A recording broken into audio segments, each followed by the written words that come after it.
Hello everybody, Nathan Hall here. This part of the lesson we're going to look at the coming of age story because that is going to be one of the two books we do. So here's our standards, yada yada, look at some examples. So what is a Bildungsroman? It's a coming of age story. Shows a kid become an adult. The hero suffers from some form of loss of discontent at the early stage. So they get away home from the home in the early setting. The maturity process, it's long, it's difficult, it's slow. And a lot of conflicts before the hero has to grow up. It ends with the hero becoming adult in society. It's a little different than the hero's journey here, but not much. So along the way, our character changes, they learn lessons, there's more development, psychological development, they mature. They have to resolve mainly internal conflicts. Some classic examples from literature here. Big themes that come up: morality, what's right, what's wrong. Psychological, how they deal with their emotions, their behavior. So how do you determine if one is the main character a child or teenager? Okay, well this can include the Spider-Man movies, but yeah, not so much Superman. Smallville, yes. Superman, no. Is the character immature? Do they see through kids' eyes? If so, do they have conflicts about needing change or growing up? Do they face conflicts that make them choose more grown-up decisions? At the end, so there's one difference in the hero's journey here. Instead of trying to return to the world, they have to kind of accept the world and be a part of it. Some key words here.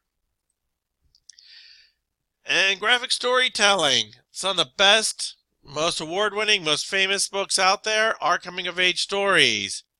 Persepolis, it's this girl coming of age in post-revolution Iran, by which I mean the theocratic Iran.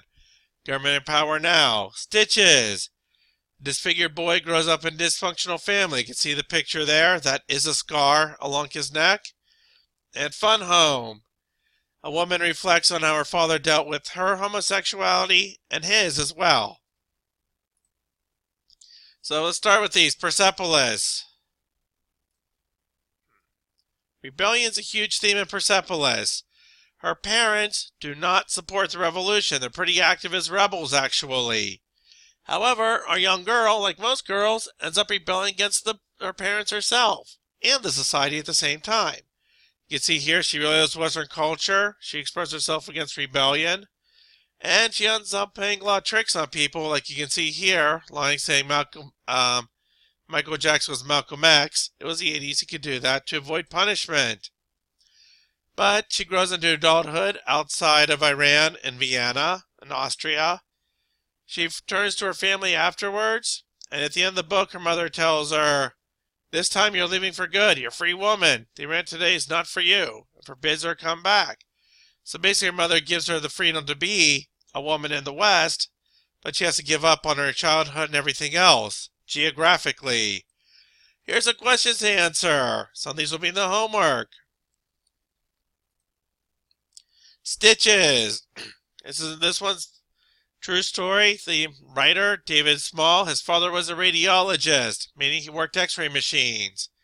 The boy was born with breathing problems, and seeing himself in the 50s, they thought, oh, we'll give him an x-ray, then another one. And now he had over 400. Actually, I'm going to change this, because he was really young when this happened. So he grew a lump on his throat. His parents, yeah, whatever, it's no big deal. It's probably just some little bump, whatever.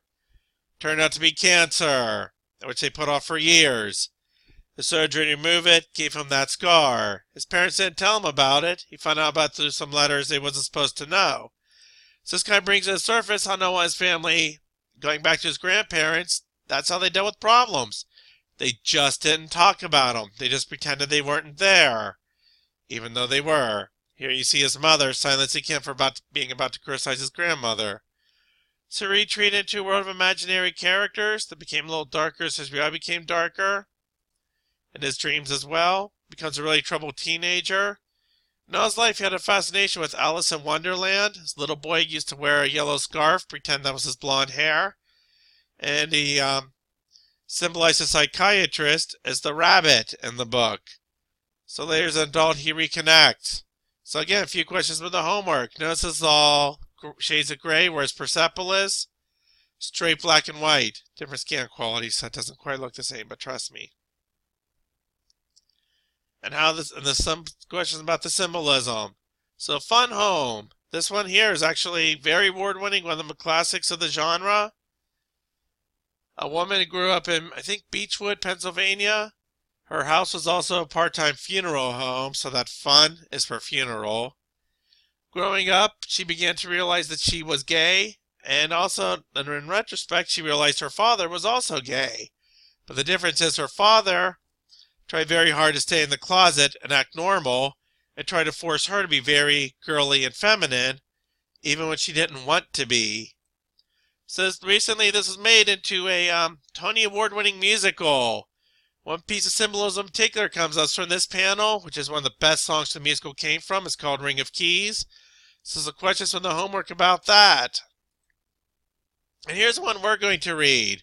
This one's fictional with some autobiographical details. It's about an Asian American boy in a new school. He gets treated real badly by his classmates, kind of inadvertently by his teachers because of his race. But he's still growing up. He changes. He matures. He has to form an identity. Does he want to be like the people who treat him badly and fit in? Or does he stay true to himself and kind of be ashamed? So stories interwoven with stories of the Monkey King from Chinese mythology, this guy up here, and a racist caricature of how he feels about himself. We can see here 3 plots basically going on. So a lot of conflicts. Xingwan versus himself. Who am I? What do I want to be? He just doesn't want to be himself. The Monkey King doesn't want to be a monkey because the other gods tease him. Well, sure, Monkey King, you may be a king, but you're still a stupid monkey. He also has to deal with the culture. How the culture changes him, and whether it changed with it. And that's where Jin He comes up. And of course, got that wrong here. Is the character's name? I gotta be sure on this. Chin Ki comes up. And also, he has a conflict with other boys as well. So check it out, all thought balloons. So we're going to talk about this in the homework as well and in the live class, and that'll get us through. So any questions, come to live class, come see me in a cafe. Remember, you do get participation points. If you don't come see me, get in touch with me, you lose those. So that's the situation. That's all for now.